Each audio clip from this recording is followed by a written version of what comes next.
It's not just that you're saying, hey, let's not force the phasing out of fossil fuels. You're saying these things are important and there's a reason, and they're an important part of our future. Yeah, and you could think of it as there's two aspects of it. So the main aspect is I think it's proper that we have a fossil future. So the subtitle is why global human flourishing requires more oil, coal, and natural gas, not less. But a big part of that is the economic analysis, which is that one way or another, fossil fuels are probably going to be used more in the future, even if some of the bad policies get passed. And part of what I'm arguing is we shouldn't pass those policies because even if you're using the same amount of fossil fuel in the future, there's this enormous opportunity cost of all of these premature, deaths and all this opportunity lost.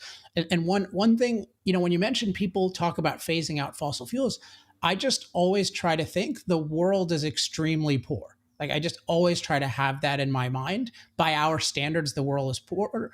The world is poor, including energy poor. And so one point I make in the book is there are 6 billion people in the world who, by our standards, use a totally inadequate amount of energy, including 3 billion people who use less electricity than one of our refrigerators does. So in a world that is so energy deprived, and then you learn, hey, fossil fuels provide 80% of that energy, and they're still growing, particularly in the parts of the world that care most about low-cost, reliable energy, it should seem insane or close to insane to talk about phasing them out rapidly. That should be viewed as you have an enormous burden of proof. So I think of it as the other side has an enormous burden of proof that we should be phasing these things out when the value they provide is so needed, and they're clearly uniquely good at providing it. That's why they're still growing.